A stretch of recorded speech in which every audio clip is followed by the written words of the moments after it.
Ito meron dito magpapaalay, no? Anong alay nito yung butanda to? Ha? Pamaypay. Pamaypay daw. Stock na align into pamaypay. Doy, yeah, mirsa doy. Yeah.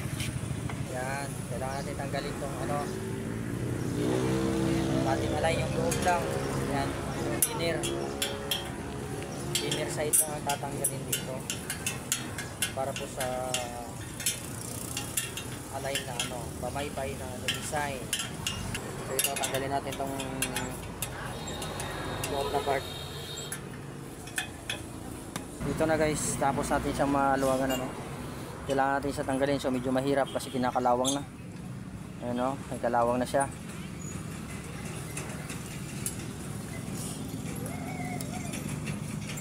So yung part ano, ulit ko yung part na tanggalin natin dito yung sa loob lang, inner part lang.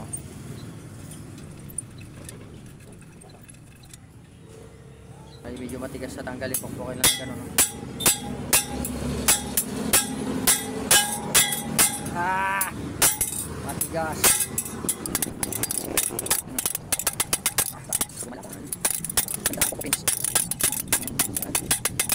Ha? Kigan ka pare mo dito. O, kailangan natin ito siya ilabas. Nag-alay naman ka na abuan niya na ilaw sa case redoors mo. Pabuidoron. Pusa na. Ari gi alay niya ni. Sino nag-alay siya ni? Te, nakainom na siya isa ka case redoors. May pa. Oo. Ay, iter pa lang. Iter pa lang. Tapos, tapos taran. Oo. Doron, bumubo sa isa. Oo. Wasak na. Daro na yun.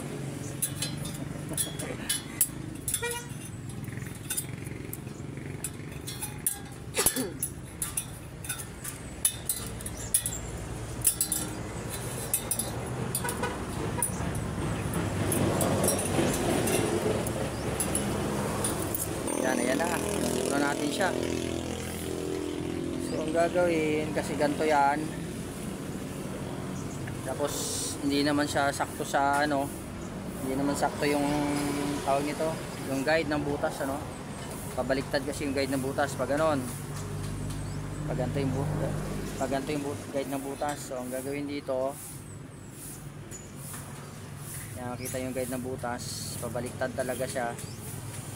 So ang gagawin, kailangan natin ito ibalik o i-bend. Yan yung pag-bend. Yan, na-bend siya. Yan para pumasok. So try natin itong isa. Yun siya. Yun. Para pumasok. Yan, ito siya. Para pumasok siya. Kailangan siyang ma-bend. Kasi pag hindi natin i-bend, yan papasok. Mahihirapan tayo talaga.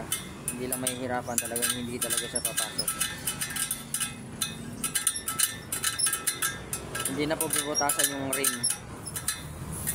Wala pong gagalawin sa rim.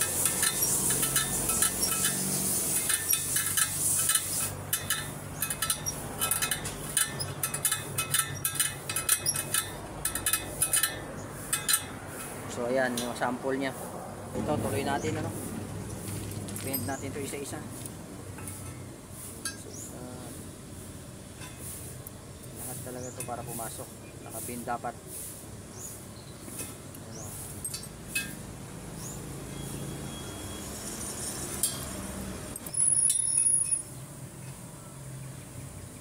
Ganito dapat itsura, nakataob pababa.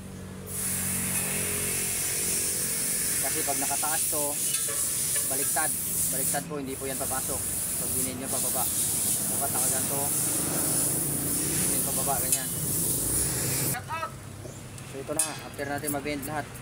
So, sa isa natin ilagay.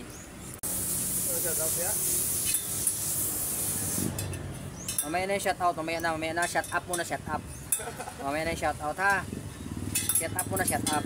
Kaya ano pa kayo, mahirapan ako mag-edit niyan dong. So, ito na. Kaya natin siyang ipasok.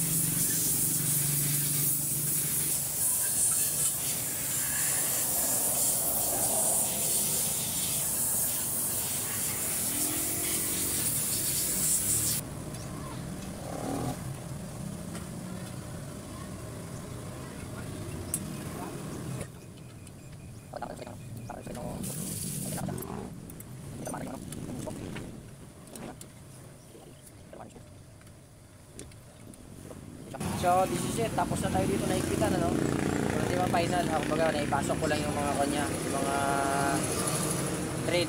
Yan. So, lipat tayo dito sa kabila na naman na part. Dito na naman ngayon. So, dito naman, ipapasok na naman natin to.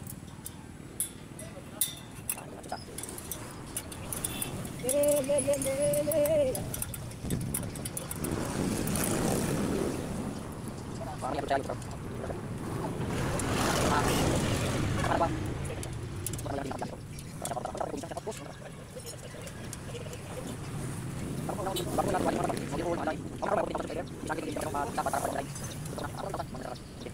So ito na.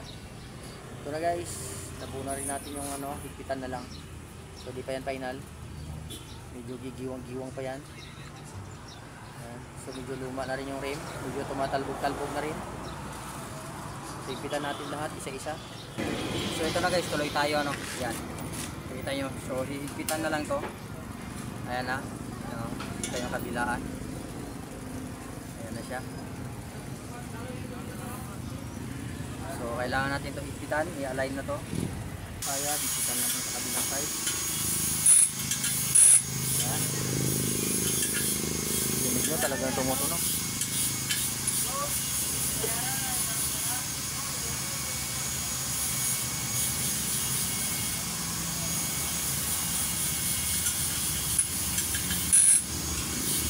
Talagang tumutunog. Tapos dapat gitna-gitna ito. Dapat gitna-gitna siya. Ayan yung pag-align. So hindi na natin mapiperfecto guys. Hindi na natin mapiperfecto kasi may mga tama na rin yung rim niya. So yun siya. Kita nyo. So ito na yung tapos natin na kuhan. Finished product natin kumbaga. Tapos na natin siyang may align. Ayan. Ang gamit natin na spoke dito is yung standard niya 161. Yan. Stock na ano to. Standard na ano. Spoke 161. So kung pwede naman kung gusto niyo medyo ano ng kaunti is 155 ano 155 pero kaysa bibili pa kayo ng ano ng spoke, so yung stock na spoke na lang yung gamitin nyo. So ganun din naman ang kalalabasan. Ayun guys. So ito na siya. So yun siya guys.